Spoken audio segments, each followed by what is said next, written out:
Tonight on NewsCenter. More investment in R&D and less regulation, especially in science and technology. That's what Korea plans to do to boost its economic recovery momentum. Part of the plan, nurturing more than 100 biotech companies. Japanese Prime Minister Shinzo Abe makes an offering to a controversial Tokyo shrine for war dead, prompting Korea and China to urge it to deeply reflect on its invasion history. And North Korea demands a face-to-face meeting between the 13 North Koreans that defected to the South earlier this month and their families in the North to clarify their stance. Seoul calls the demand unworthy of any comment. NewsCenter begins right now.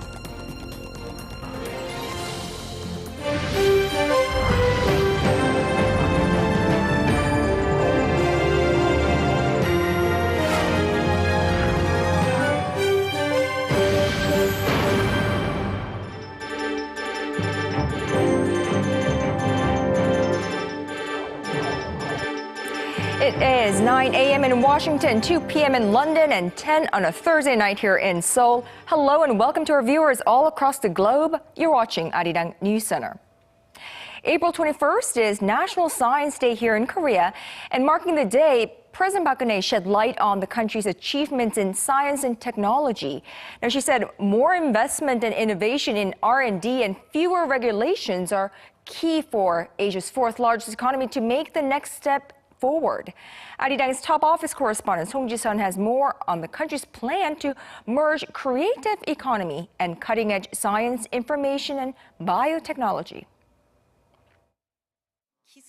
Growth through entrepreneurship has been the driving force behind President Park Geun-hye's initiative since her inauguration.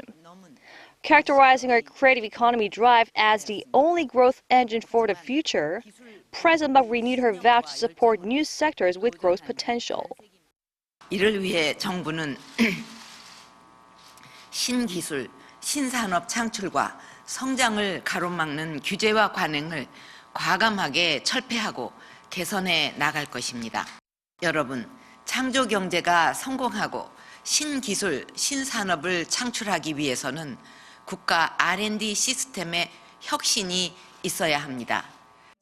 At a meeting of the Presidential Advisory Council on Science and Technology on Thursday, President Park called on the country's scientists to lead Korea's charge into the fourth industrial revolution. She asked them to help dream up new markets able to adapt to a fast-changing world and help the country create more jobs. The government also announced its plan to foster startups in the bio industry and transform carbon emissions into value-added chemical products as a way to reduce greenhouse gases, which is also part of its commitment to the Paris Climate Change Agreement. President Park is set to chair the first strategic meeting on science and technology next month, which is proposed as a way to improve distribution and management of Seoul's research and development resources. Song Ji-sun, Arirang News. Now, in line with that, Korea's Science Ministry rolled out its long-term goals to boost the country's biotech sector. And that involves fostering growth of the sector's startups, as well as a plan to transform greenhouse gases into energy sources. Our Shin Se-min reports. At the 33rd Presidential Advisory Council on Science and Technology, presided by President Park Geun-hye, the government said it'll ease regulations on the country's biotech industry in order to raise Korea's biotech market share to at least 5% by 2025. The government also said it will foster more than 100 biotech startups and find ways to reduce greenhouse gas emissions.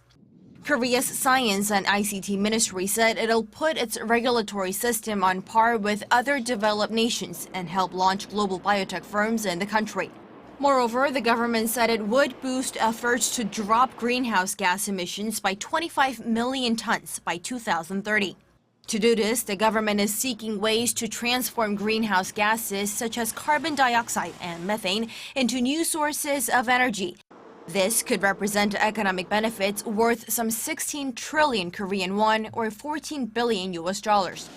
The government will also take on the initiative of expanding research projects at an international level and bolster partnerships with other countries. Shin Se-min, Arirang News. What's known as the fourth industrial revolution a rapid and dramatic change in the way we live with technological advancements such as artificial intelligence and big data. Now, that's at the center of what Korea has identified as a new growth engine. Our Kim Min-ji takes a look at where this country stands in terms of the fourth industrial revolution and what it should do down the line to stay on top of things. Vuno, a Korean company specializing in deep learning technology, is working with local hospitals to create a system to help doctors diagnose diseases more quickly and accurately. To do that, it's using artificial intelligence. First, we collect medical images from hospital, and we train our model, which is called deep learning model, with collected data.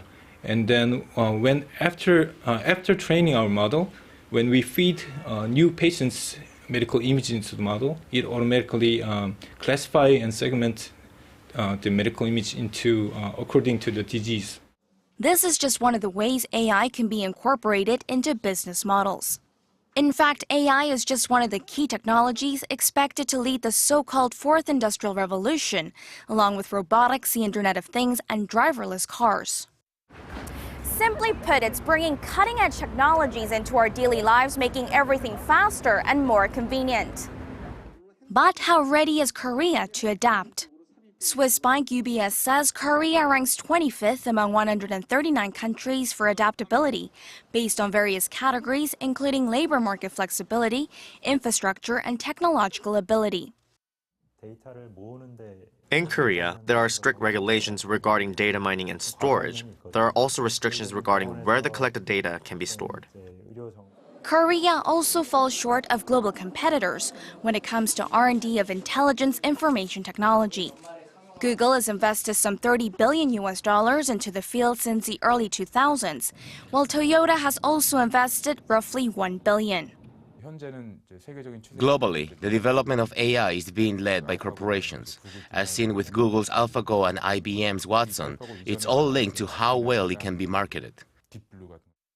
The Korean government has vowed to invest about $1 billion over the next 5 years.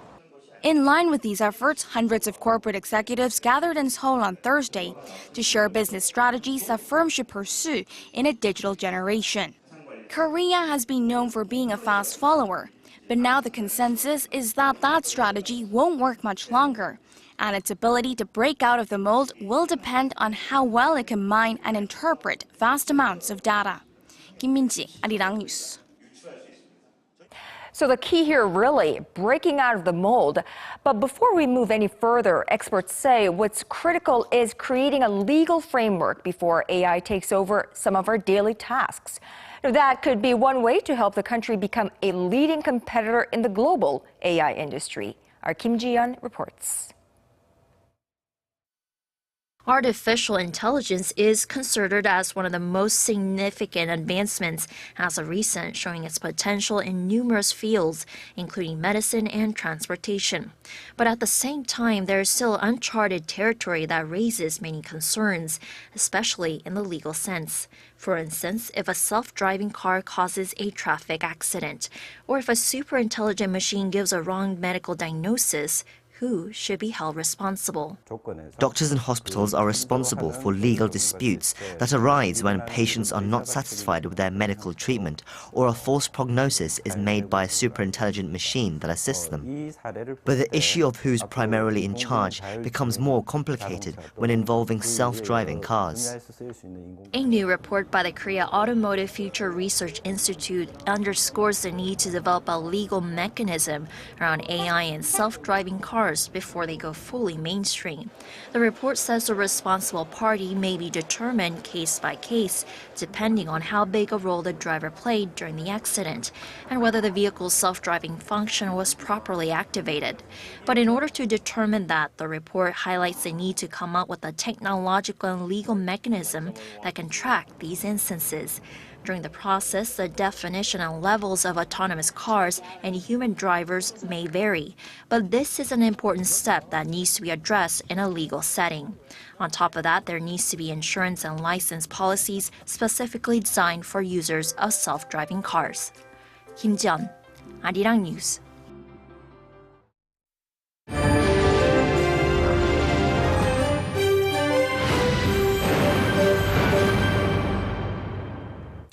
Korea's National Assembly kicked off a month-long parliamentary session today to deal with a slew of pending bills. With the general election held just last week, this is the final parliamentary session of the 19th National Assembly. Our Kim Young-gil brings us the latest from the domestic political realm. The ruling Saenuri Party, which suffered a crushing loss in last Wednesday's poll, is attempting to push through its 4 labor reform bills, a service industry promotion bill, and an anti-cyber terrorism bill. However, the chance of the bills passing is pretty slim, given the long-standing objections of the newly emboldened opposition bloc, composed of the main opposition Minju Party of Korea and the minor People's Party. Instead, the Minju Party has proposed its own set of economic bills, while the People's Party proposed the formation of a special parliamentary committee on job creation. Therefore, the 3 parties will likely focus more on getting 93 non-contentious bills passed that are sitting idle in the Assembly's Judiciary Committee. The deputy floor leaders of the 3 parties are slated to meet next Wednesday for working-level talks to set the parliamentary schedule. They've already agreed on having 2 plenary sessions next month to vote on the bills. A major point of contention is who should take the soon-to-be vacant National Assembly Speaker's position. The Minju Party says it should hold the position since it will be the biggest party in the next National Assembly. The People's Party, which is seeking to take one of the deputy speaker positions, agrees. As might be expected, the Saenuri Party has expressed reservations about the idea. The new speaker will start work on May 30th when the 20th National Assembly begins. Kim Young-gil, Arirang News. A flurry of diplomacy regarding North Korea. Amid rising concerns that Pyongyang may be planning a 5th nuclear test, Washington and Beijing reaffirmed their firm opposition to North Korea's provocative and irresponsible behaviors following a meeting of the 2 countries' top diplomats today. Now, tomorrow, South Korea's chief nuclear negotiator will fly to Beijing to discuss collaboration against the reclusive state with his Chinese counterpart. And obviously, there's a lot of attention on Pyongyang's foreign minister currently in New York on a very rare visit. The full story, here's our Kwon So-ah. South Korea's top nuclear chief Kim Hong-kyun and his Chinese counterpart Woo Da-wei are planning to hold talks in Beijing on Friday. The current situation on the Korean peninsula, the implementation of UN Security Council sanctions on North Korea, and deterring the regime from further provocations are top issues expected to be on the agenda. Seoul's foreign ministry said Thursday as South Korea-China talks will come just a day after bilateral talks between the U.S. and China. These talks will contribute to increased trilateral cooperation between Seoul, Washington, and Beijing on the North Korea nuclear issue. In the meantime, North Korea's Foreign Minister Lee Soo-yong arrived in New York to attend a signing ceremony at the UN headquarters Friday on the Paris Climate Change Agreement and to take part in the high-level thematic debate on achieving the Sustainable Development Goals, where the official may be making remarks. There is no word yet on whether he will meet with UN Secretary General Ban Ki-moon or whether he will meet with his U.S. counterpart John Kerry. Washington so far denied talks are planned. This trip comes amid mounting concerns Pyongyang may conduct another nuclear test anytime soon.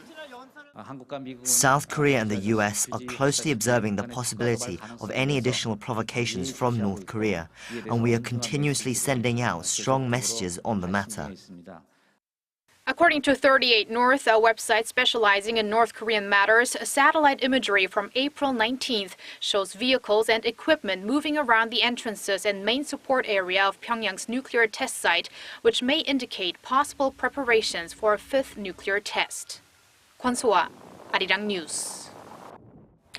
Now, North Korea says it wants to set up a meeting in Seoul, if necessary, between a dozen recent defectors and their parents to prove its claim that the former were abducted by South Korea. Of course, South Korea has repeatedly said that was nonsense and these defectors came voluntarily, and today called Pyongyang's request unworthy of comment. Kim Mo-gyun with details. South Korea's Unification Ministry issued a statement on Thursday refusing North Korea's call to reunite 13 North Korean defectors with their parents. The ministry said that the request cannot be accepted when taking into consideration the defectors' willingness to defect as well as the international practice towards humanitarian issues. The ministry added that the 13 defectors had made their own decision and the South Korean government accepted them based on humanitarian grounds. The group of 13 North Koreans, 12 female waitresses, and 1 male manager defected from a North Korean restaurant in China to South Korea in early April. Pyongyang has since claimed they were forcefully abducted by the South Korean government, demanding they be returned immediately. North Korea's Red Cross said that the families of those abducted are earnestly asking for direct contact with them to clarify their whereabouts. They said that they are willing to send the defectors' parents to Panmunjom or even to Seoul if necessary. The North even threatened to launch a strong retaliatory action against South Korea's presidential office of Cheongwade if Seoul refuses its demand. Meanwhile, in a report that aired Thursday, CNN carried an exclusive interview with 7 of the defectors' co-workers who returned back to Pyongyang. They claimed that their co-workers had been tricked by the restaurant manager and a South Korean businessman who had coordinated the trip with the South Korean government. Kim Mo-kyun, Arirang News. Japanese Prime Minister Shinzo Abe has once again stoked anger in Korea and China by making an offering to a controversial Tokyo shrine for war dead. Now, that includes Class A war criminals. Lee Ji-won has more on Seoul and Beijing's response to Tokyo's latest move. The Korean Ministry of Foreign Affairs criticized Japanese Prime Minister Shinzo Abe for sending a ritual offering to the controversial Yasukuni shrine on Thursday. The Yasukuni shrine honors Japan's war dead, including several Class A war criminals. Abe's tribute came to mark an annual spring festival taking place at the war shrine in Tokyo.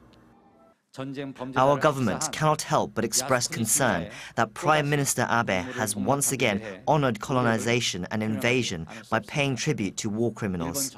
The Japanese government will have to squarely face history and show its sincere apology through its actions in order to actively work to improve Korea-Japan ties. China's Foreign Ministry spokesperson Hua Chuning said that China urges Japan to deeply reflect on its invasion history and take practical actions to win back the trust of neighboring Asian countries. Korea, China, and the international society had slammed Abe for paying respect to the shrine in December of 2013. But Abe had been continuously sending ritual offerings to the Yasukuni shrine every spring and fall ritual since his re-election into the office in December of 2012. Amid Korea and Japan working to improve their relationship, Abe administration's controversial claims and actions raise questions on their sincerity. Lee Ji-won, Arirang News. Staying in Japan, the island nation has yet to recover from the nightmarish earthquakes that killed dozens of people and injured thousands more in the southern prefecture of Kumamoto. While restoration work is in full swing, the spotlight has now shifted to the quake's impact on the Japanese economy. Lee Min-young has this report. A week has passed since 2 deadly earthquakes struck southern Japan. They were soon followed by more than 700 aftershocks, according to local sources, especially in the Kumamoto and Oita prefectures. Authorities say 48 people were killed by the quakes, and 10 additional deaths were reported afterwards, with more than 1,000 people injured. While Japan is just beginning to recover from the natural disaster, the economic impact of last week's earthquakes is beginning to reverberate as companies start to report on the damage caused by the quakes and the potential effects on production from supply chain disruptions. One example, Toyota Motors projected a loss of 50,000 units as production in its Kyushu factories has been halted. There are also speculations that the local tourism industry would suffer a heavy blow as Kumamoto is a highly sought-after tourist destination. Nomura Securities, a Japan-based securities and investment banking company, projected that tourism revenue will be cut by 150 billion yen, or $1.3 billion, if the annual number of tourists drops to half the average. Not only that, the latest disaster is expected to push the value of the yen against the US dollar even higher, which would also pose a huge concern for the island nation. Rather than short-term economic effects of the earthquake, Japan needs to watch out for a possible rise in its currency. With a stronger yen, the Japanese economy could experience a major blow, as it could trim the profit outlook for exporters and other Japanese shares. What concerns many in Japan is that the latest damage from last week's earthquake could add to the already volatile exchange rate of the local currency amid slowing global economy. Lee Min-young, Arirang News. Now, over in Ecuador, the death toll from Saturday's magnitude 7.8 earthquake swept past 500 as of Wednesday evening. Now, that surpasses an unwanted milestone in the worst disaster the country has seen in decades. Citing state of emergency, the president of Ecuador announced a series of financial measures, including a tax increase to rebuild the quake-torn country. Our Kim Hae-sung has the latest. Over 400 aftershocks have rattled Ecuador since the earthquake first hit the country last Saturday, inflicting damages that the Ecuadorian government estimates will cost roughly $3 billion. The president of the disaster-hit country unveiled a raft of measures on Wednesday to fund the reconstruction of homes, roads, and buildings. We will obviously have to take temporary measures faced with the magnitude and unexpected nature of this expenditure. We are looking at the possibility of issuing bonds in the international market. The country announced a series of short-term tax hikes, including a 2-point increase in the value-added tax for the next year and selling national assets. Wednesday morning's tremor was centered offshore, 70 kilometers from the town of Esmeralda, which lies north of the original quake's epicenter. The powerful aftershock came as Ecuadorians began burying loved ones and hopes faded that more survivors will be found. Global aid organizations are rushing in to send support to the South American country. The World Food Program is sending supplies and the UN Refugee Agency is preparing to send temporary shelters. A dozen countries are also involved in the relief effort. The Korean government said Wednesday that it would send $700,000 worth of humanitarian aid to the hardest hit areas. Kim Hae-sung, Arirang News. Now, on a different note, this could be welcome news for those of you battling stomach cancer or have loved ones who are. A group of Korean scientists have succeeded in transplanting human stomach cancer tumors onto laboratory mice. Well, the breakthrough will help researchers come up with customized treatments for each patient. The start of precision medicine. Our Kim Jung-soo went to meet with that very group of researchers himself. Although Korea has one of the world's best screening procedures for stomach cancer, finding the right kind of medical treatment for each stomach cancer patient has always remained a tricky task. This is primarily because stomach cancer in particular is highly dependent on the patient's genetic composition. But recent developments in Korea have opened a new door of opportunity and hope for patients and researchers worldwide to determine more accurately the right kind of treatment for each case. The research team, led by Professor Chung Jae-ho of Yonsei Medical School, procured tumor samples from 62 stomach cancer patients and created 15 models of avatar mice, or mice that share the same cellular and genetic structures with their human counterparts. These mice are then subject to various kinds of medical treatments.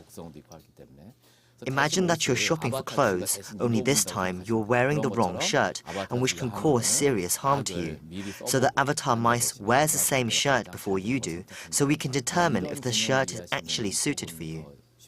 Professor Chung's team, which published the results on the online journal Scientific Reports, is intent on further utilizing the avatar mice to study the nature of recurring cancer cells.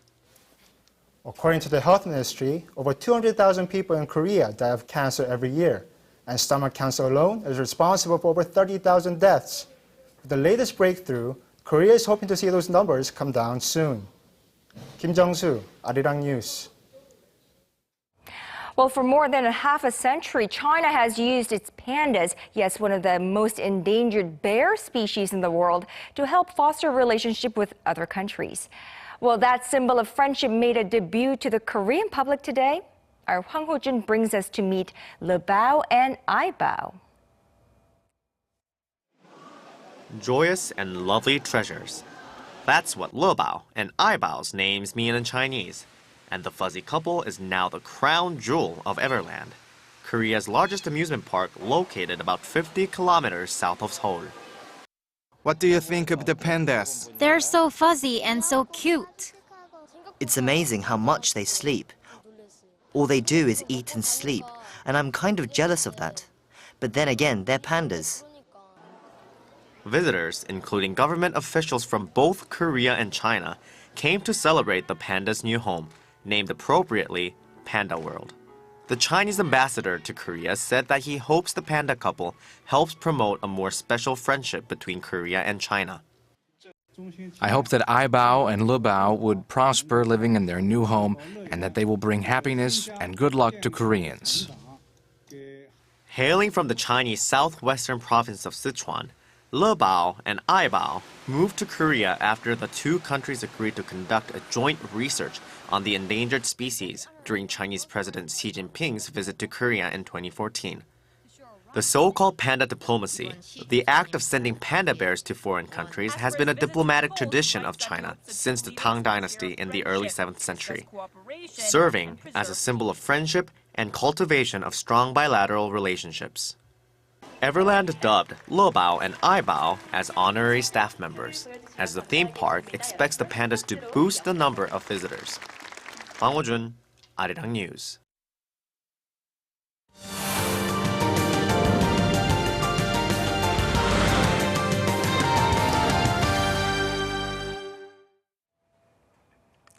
As cross-border trade becomes the norm in the global arena, much efforts have been made to tear down trade barriers. In the headlines in recent weeks and months have been debates across member countries of the Trans-Pacific Partnership, and rightfully so, as it will be the largest trade deal in history. While member countries seek to gain domestic approval to enact the deal, non-member countries like Korea are weighing in and out the possible impacts of the deal and whether it is worth joining. Today, our Oh Soo-young tells us more in our news feature tonight. 12 countries across the Pacific signed the US-led Trans-Pacific Partnership in February, sealing the largest ever trade pact in history. Each member is now in the process of ratifying the agreement, some taking longer than others as domestic approval differs from country to country. As for Korea, which isn't part of the trade deal, this is a time to measure up the pact's impact on the local market and whether to pursue a belated membership. According to a report by the World Bank, while most non-member countries won't be greatly affected from the deal, Korea stands to lose out significantly as its major trading partners make up 10 of the 12 TPP member countries, which will cut down various tariff and non-tariff barriers, as well as cooperate on intellectual property rights, SME-related issues and rules of origin. This could undermine Korea's exclusive deals with those countries and knock off its competitive edge in their markets. Korea currently has bilateral FTAs with some of the world's biggest economies and consumer markets such as the US and the EU. Korea competes with Japan across many markets, especially in the automobile sector in North America. Until now, we've reaped great advantages from the Korea-US FTA, but we may see a gradual loss of such benefits. With Japan taking part in the TPP, it'll be on par with Korea. Also, being an export-dependent country with a large output of intermediary parts, there are concerns Korea may be excluded from what experts predict will be a new global supply chain. Developing high value-added intermediary parts and materials is a core mission for our industry. So during this structural shift, exclusion from the internal supply chain of TPP countries may cause our exports to suffer. That's the greatest concern. Over $13 billion may go down the drain for Korea's parts and materials sector in the 10 years after the deal takes effect. Considering potential losses, the Korean government expressed interest in joining the regional partnership since last year, but there are various possible points of contention. Korea will have to consider how much it should pay in membership fee and how it will cooperate with Japan and Mexico, the two countries Korea doesn't have an FTA with within the group. Also, the U.S. will most likely request that Korea amend certain regulations and further liberalizes its markets for agriculture, beef, automobiles, and pharmaceuticals. Taking on further contentions raises concerns for various sectors, especially agriculture, a traditionally sensitive market. Japan, with a similarly protected market environment, is currently facing backlash from various interest groups after it agreed to remove 81% of its tariffs on more than 2,300 agricultural imports.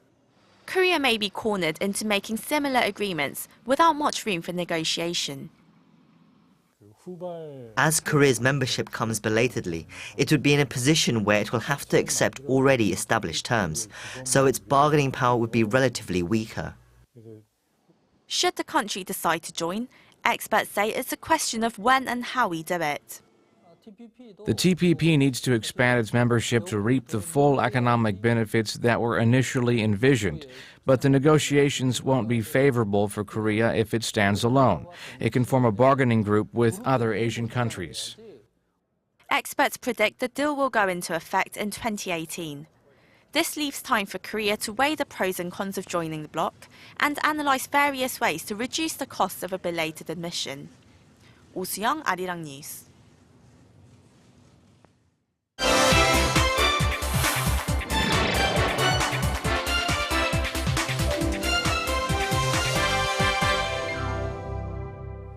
A chemical plant exploded in Mexico, killing 13 people and injuring dozens more. Now, thousands of people in the area were also evacuated. Bruce Harrison joins me live in the studio for more.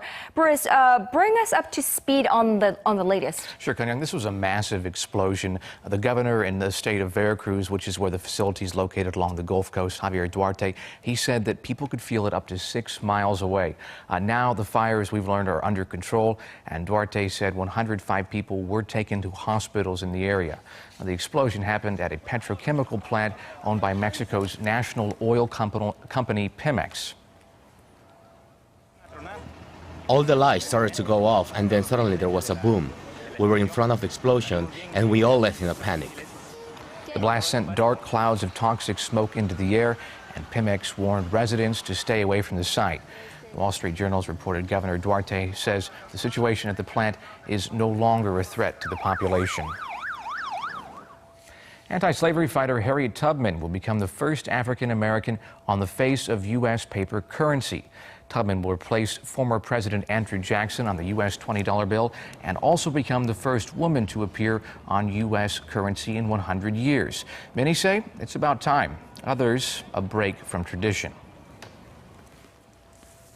Minorities are clearly not represented on any dollar bills, on any of our money, and so I think it's a good improvement to have. I feel Jackson did as much, if not more, for our nation in both his fighting effort as well as his presidency. So I'm not really in favor of seeing a change made on our... Tubman was born a slave and risked her life bringing people out of slavery through the Underground Railroad in the mid-19th century. Bruce, the Treasury plans to change the $5 and $10 bills as well. Yeah, the 20 is just the start. On the front of the 10, they're going to put images of women who were involved in the suffrage movement of the country. And on the back of the 5, they're going to place Martin Luther King Jr. and First Lady Eleanor Roosevelt. Well, definitely the most sweeping and historically symbolic changes made to the American currency in a century. Definitely. So definitely looking forward to it. Thank you, Bruce, for that. My pleasure.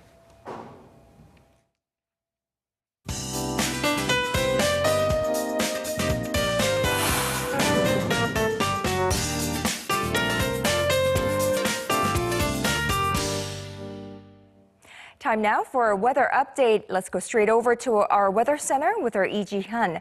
Now, Ji-hyun, it was a breezy and gloomy day here in Seoul today, but you look very springy. I know I look very flowery today, right? As you said, it was quite breezy, but the fresh and clean air were welcomed by many of us. But overcast skies are no reason to forget using sunscreen, so be sure to apply a good amount of sunblock even on cloudy days. Well, we'll keep that in mind, but I think it's about time to have sunny spring skies back. How is it looking? Well, good news, Kanyang. We'll have beautiful spring weather under sunny skies in many parts of the country tomorrow. And the previous round of rainfall washed away all the dust in the air, so we can look forward to having good air quality tomorrow. And it's going to be a couple of degrees milder than today in Seoul and the surrounding areas, while the southern regions, including Daegu, will have early summer-like temperatures with highs going up up to near upper 20s. So on that note, let's take a closer look at the readings for tomorrow, checking on the lows first. Here in the capital, Daejeon and Daegu will start out at 11 degrees Celsius, 14 and 12 for Busan and Jeju. And as for the daily highs, Seoul will climb up to 19 degrees Celsius. Daegu will see a high of 27, while Busan and Jeju should top out at 22 and 23 degrees Celsius. Now, the forecast is looking to be promising for the upcoming weekend, so for any outdoor plans, the weather should be no concern. Just beware of the big gaps in temperatures. That's Korea for you, and here is international weather for viewers around the world.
And that is our broadcast on this Thursday night. I'm Moon Gan-young. Thank you as always for staying with us, and we hope to see you right back here, same time tomorrow on NewsCenter.